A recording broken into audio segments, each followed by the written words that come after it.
Multi-vector integration is Kazakhstan's chosen course of development. In the program, Single Market.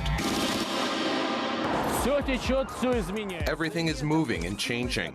And there is not a force in the world that can stop this constant flow of change. Even the ancient Greek philosopher Heraclitus reminds us that there is nothing constant in this world. Therefore, we can conclude that we have to just get used to different realities and learn to accept change. Hello, my name is Pavel Koktashev. In today's program, Navigator, the world market of basic food products. Prospects, Armenia's labor market within the Eurasian Economic Union. New prospects of Kazakhstan-China enterprise within the single market of pharmaceutical products of the countries of Eurasian integration.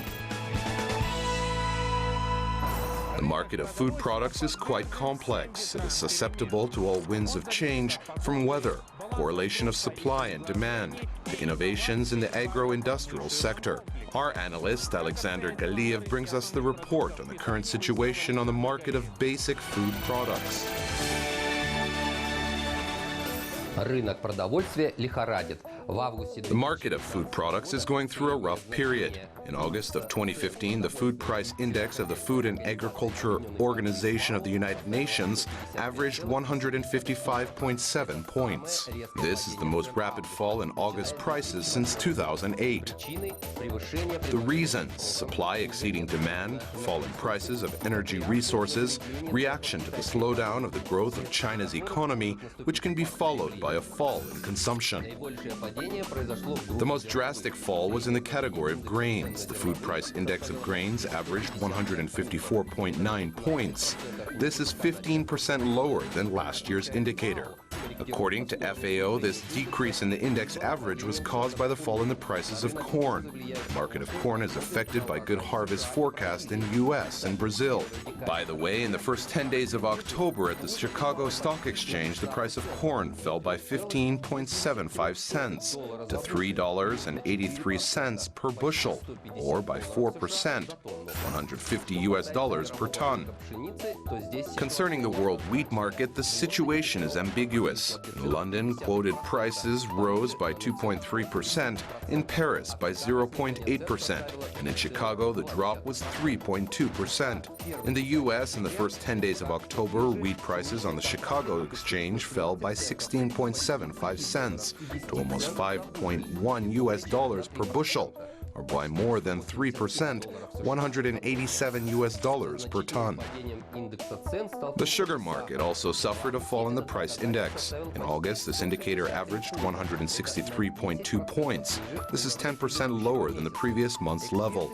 Experts are connecting this dynamic with the fall in the value of Brazil's national currency. As it is known, this country is a major player on the sugar market. In addition, India, which is a big producer of sugar, in this marketing year will raise its export volumes. Thailand, which is considered the world's second largest exporter, will not be able to affect the market dynamic. The reason behind this is the low harvest season of sugarcane.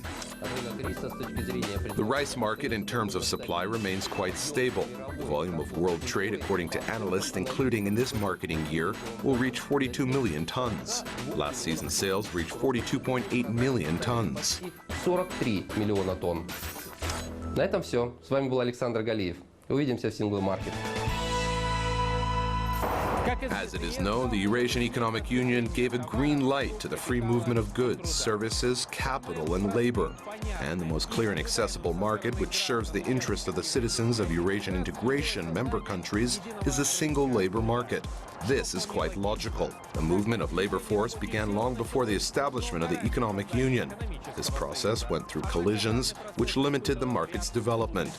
Today, they are becoming a thing of the past, and this market is presenting new opportunities.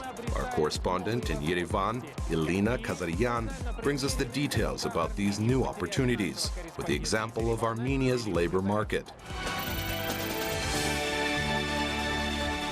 For quite a long time, the main flow of labor migrants from Armenia was directed towards Russia, around 85% of the overall migrant labor. But if before those wishing to earn extra money had to wait their turn on the waiting list to receive a working permit, then today the single labor market ensures equal employment rights. It is now possible to get hired on the basis of employment contracts and agreements, in addition, receiving a package of social benefits, an insurance plan, free of charge basic medical assistance, and the right to send their children to kindergarten or schools.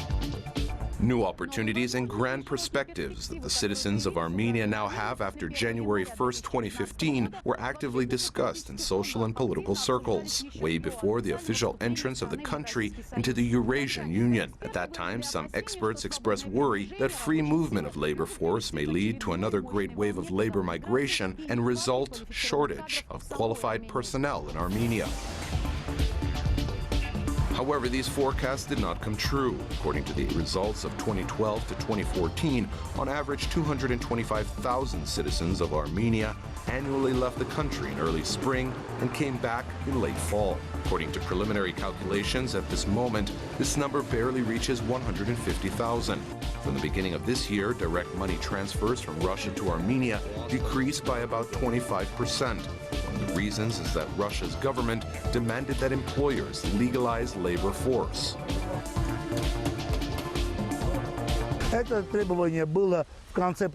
This requirement was enforced at the end of last year and before Russia's migration authorities adopted new normative acts, in accordance with which many foreigners, including tens of thousands of Armenia's citizens, were no longer allowed entry into Russia.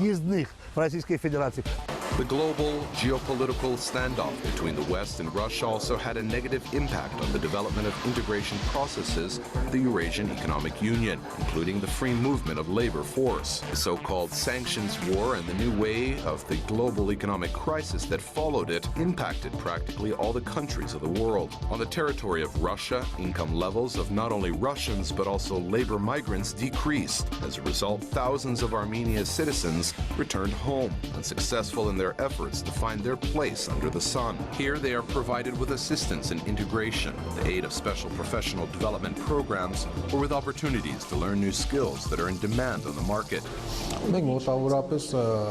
Every year, from 1,000 to 2,000 people that get engaged into these programs go through retraining and education. We're trying to increase this number, but not only through state financing, but with the support of international structures. Those participating in these programs receive a stipend. It is equivalent to 50% of the country's minimum wage, which is 27,500 drams, or approximately $60 US. Half of those that go through these education programs find jobs. What's more, some of them are already planning to work in Russia. For example, Evelina Sukhanova, former nurse, is studying to become a cook. After completing these courses, she's going to work in one of Moscow's restaurants. There should not be any problems with her documents after Armenia's entrance into the Eurasian Economic Union. Moscow is a big city. There are a lot of international tourists. It is necessary to be able to know a lot about culinary art, which is what we are learning here. The demand for specialists from Armenia in the spheres of services and construction in the countries of the Eurasian Economic Union for already a number of years has remained very high. Professions that enjoy the highest demand on the labor market are locksmiths, machinists, millers, welders, stonemasons, jewelers, as well as specialist hairstylists. When working in a salon in Armenia, 50% of the earned money is to be given to its owner. And yes, in Russia, the earnings are split, but the pay there for the same job is 2 to 3 times higher. You see the difference? In order to ensure the optimal functioning of the single labor market of the Eurasian Economic Union, according to specialists, it has to be regulated. Management of the export of labor force has to be centralized. The state has to be one of the main clients on this market, because the largest projects that are realized are public projects. If the Eurasian Bank puts efforts into creating an infrastructure for the development of business within the framework of the Eurasian Economic Union, for example, builds important tunnels to decrease transport time, opens up educational centers for specialists, creates opportunities to stimulate e-trade, established interesting educational institutions. Only this will activate the movement of labor force.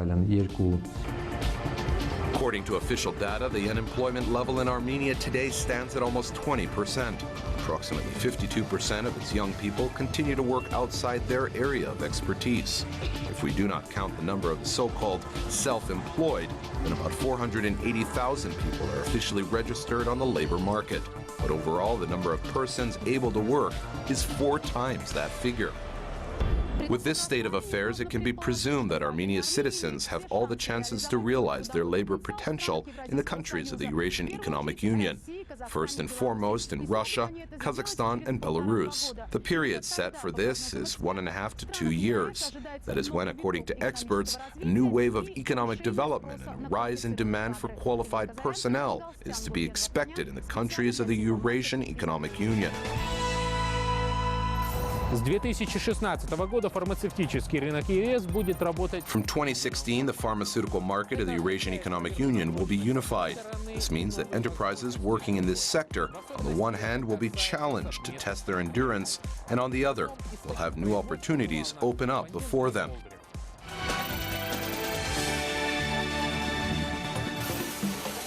The pharmaceutical corporation Kelun was founded 19 years ago in China. Today it is one of the leading producers of pharmaceuticals in Asia. This holding unites 87 subsidiaries and dozens of plants all across the world. Its youngest subsidiary enterprise is located in Kazakhstan.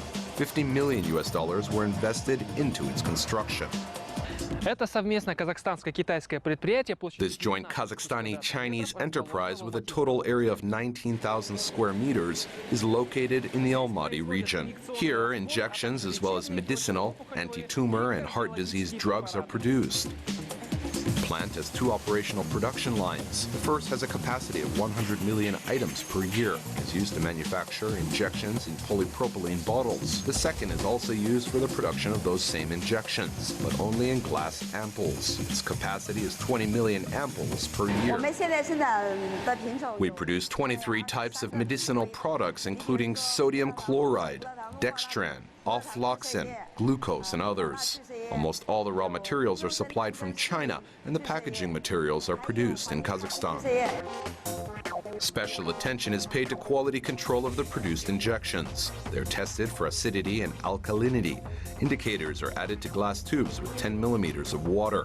As a result of a chemical reaction, water turns a specific color. By the results of this analysis, lab specialists determine the use of this solution for making injections. We control a set of about 10,000 bottles. We inspect the bottles for presence of unwanted materials, defects, making sure that they are tightly sealed and that they are of the right shape. This enterprise is export-oriented. Of the entire volume of produced goods, 60% is delivered abroad. Biz жалпы әзір бұл заводтың негізгі мақсаты Орта Азия. We ship our products to Central Asian and CIS countries. At the moment, we send supplies to Kyrgyzstan and Uzbekistan. At the moment, our products are undergoing registration in Russia. Экспорт Россияға тіркеліп жатыр. Practically all the specialists working at this plant underwent training in China. In addition, the enterprise signed a memorandum of cooperation with the Kazakh National Medical University named after Asvediyarov. Graduates of this university can complete internships at this plant, also receive additional education in China with the possibility of future employment. 280 адам жұмыс істейді бізде. Оның 30-ы Қытайдан келген мамандар. There are 280 people working at the plant, of which 30 are from China. They're here to train our specialists. That is why a large share of them will leave, and perhaps 10 will stay. Еліне қайтады. Бір 10 қаншасы қалады. Kazakhstan's status as a member of the Eurasian Economic Union gives the pharmaceutical sector new opportunities. Enterprises intended to take advantage of them in order to expand the geography of their sales markets. That is why, in the near future, the plant's capacity will be increased. The plans of this enterprise include expansion of its line of products to up to 50 items and to complete the construction of another couple of production lines. Oleg Boldarev, exclusively for Single Market. That's all for today. My name is Pavel Koktashev. Kind reminder, all the episodes of our program are available on Kazakh-TV.kz. Until next time on Single Market, a territory without borders.